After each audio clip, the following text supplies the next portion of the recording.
ये है SARS-CoV-2। ये कोरोना वायरस के परिवार का एक वायरस है। इसका नाम इसकी सतह पर ताज जैसी कीलों को देखते हुए रखा गया है। SARS-CoV-2 से कोविड-19 बीमारी हो सकती है, जिसका मतलब है कोरोना वायरस 2019। ये एक फैलने वाला वायरल संक्रमण है जो मुख्य रूप से हमारे गले और फेफड़ों को प्रभावित करता है। जब आप कोरोना वायरस के संपर्क में आते हैं तो आपके शरीर में क्या होता है? आखिर कैसे आपके शरीर में निमोनिया पनपने लगता है? और अगर कोई टीका होता तो वो कैसे काम करता? सभी वायरसों की तरह कोरोना वायरस भी जीवित सेल यानी कोशिकाओं को संक्रमित कर अपनी संख्या बढ़ाते हैं। चलिए करीब से देखते हैं। वायरस के अंदर आनुवांशिक सामग्री या जेनेटिक मटेरियल होती है जिससे ये अपने जैसों की संख्या बढ़ा सकें। वायरस के एक इंसान से दूसरे इंसान के अंदर जाते वक्त प्रोटीन की एक ठोस परत इस जेनेटिक मटेरियल को सुरक्षित रखती है। एक बाहरी कवर होने से ये वायरस कोशिकाओं की झिल्ली यानी सेल मेम्ब्रेन को संक्रमित कर पाते हैं। इस बाहरी कवर के अंदर से प्रोटीन के कणों की कीलें निकली होती हैं। कोरोना वायरस के लिए ये कीलें यहां दिख रही कीलों से कहीं ज्यादा बड़ी होती हैं। लेकिन किसी आम इन्फ्लुएंजा का वायरस और ये नया वायरस दोनों ही अपनी इन कीलों का इस्तेमाल एक चाबी की तरह करते हैं और आपके शरीर की कोशिकाओं में घुस आते हैं। यहां ये शरीर को आंतरिक रूप से प्रभावित करते हुए नए वायरस को बनाने में लग जाते हैं। जब एक संक्रमित व्यक्ति बात करता है, खांसता है या छींकता है तो वायरस की छोटी बूंदें आपके मुंह या नाक से होते हुए आपके फेफड़ों में जा सकती हैं। एक बार आपके शरीर में आने पर यह वायरस आपके गले, नाक और फेफड़ों की कोशिकाओं के संपर्क में आ जाएगा। वायरस की सतह की एक कील आपकी स्वस्थ सेल मेम्ब्रेन में किसी ताले पर चाबी जैसा रोल अदा करेगी। इससे वायरस आपके सेल में घुस आएगा। एक आम फ्लू वायरस आपके सेल की बाहरी परत से एक कवच बनाकर आपके सेल के केंद्र या न्यूक्लियस में जाता है, जो कि सबसे अहम हिस्सा होता है। इसके बाद वायरल कवच और मेम्ब्रेन मिल जाते हैं और सेल के न्यूक्लियस में प्रवेश कर लेते हैं। वहीं दूसरी तरफ कोरोना वायरस को किसी होस्ट सेल के न्यूक्लियस में प्रवेश करने की जरूरत नहीं होती। ये सीधे होस्ट सेल के राइबोसोम नाम के हिस्सों तक जा सकते हैं। राइबोसोम वायरस की जेनेटिक सूचना का इस्तेमाल करते हुए वायरल प्रोटीन बनाते हैं, जैसे कि वायरस की सतह पर रहने वाले कील। इसके बाद सेल के अंदर मौजूद एक पैकेजिंग आकृति इन कीलों को वेसिकल्स में ले जाती है, जो कि सेल की बाहरी परत यानी मेम्ब्रेन से मिल जाते हैं।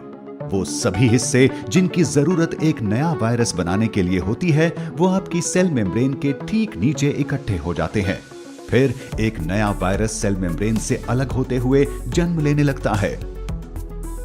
अब जब ये वायरस आपके शरीर में फैल रहा होता है तो कैसे आपको निमोनिया के लक्षण महसूस होने लगते हैं? इसके लिए हमें आपके फेफड़ों को देखना होगा। हमारे दोनों फेफड़ों में अलग अलग सेक्शंस होते हैं जिन्हें लोब कहा जा सकता है। आमतौर पर जब आप सांस लेते हैं तो हवा आपकी सांस की नली में आराम से घुसती है, जहां से ये बड़ी नलियों या ब्रोंकाई में जाती है और फिर पतली नलियों या ब्रोंकियोल्स में जाकर छोटी थैली जैसे आकार की एल्वियोलाई में जाती हैं। आपकी सांस का रास्ता और ये थैलियां लचीली होती हैं। जब आप सांस अंदर लेते हैं तो ये छोटे गुब्बारे की तरह फूलती हैं और जब आप सांस छोड़ते हैं तो ये पिचकती हैं। आपकी एल्वियोलाई के इर्द गिर्द खून की छोटी नलियां होती हैं। जो हवा आप अंदर लेते हैं उसका ऑक्सीजन आपकी खून की नलियों में जाता है। फिर आपके शरीर का कार्बन डाइऑक्साइड आपकी नलियों से निकलता है ताकि आपके सांस छोड़ने पर आपके फेफड़ों से ये बाहर निकल सके।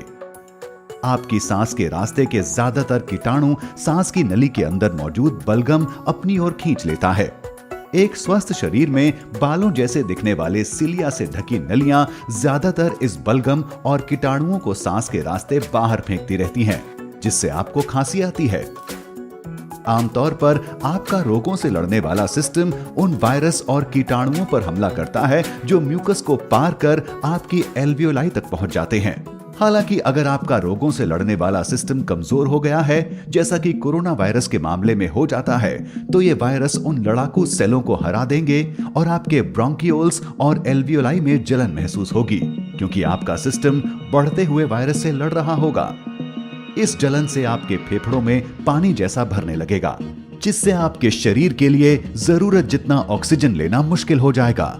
आपको लोबार निमोनिया हो सकता है, जहां आपके फेफड़ों पर लोब का असर होता है, या आपको ब्रोंको निमोनिया हो सकता है, जिससे आपके फेफड़ों के कई हिस्सों पर असर पड़ेगा। निमोनिया से सांस लेने में तकलीफ हो सकती है, सीने में दर्द, खांसी, बुखार, ठंड लगना, सर दर्द, बदन दर्द और थकान जैसे लक्षण हो सकते हैं। इससे और गंभीर समस्याएं भी आ सकती हैं। जब सांस लेने में बहुत ज्यादा परेशानी हो तो सांस न आने का खतरा बढ़ सकता है, जहां आपको वेंटिलेटर नाम की एक मशीन पर निर्भर होना पड़ेगा। ये वो मशीनें हैं जो जानें बचा सकती हैं, और इस वक्त इसे बनाने वाली कंपनियां इनका उत्पादन तेजी से बढ़ा रही हैं।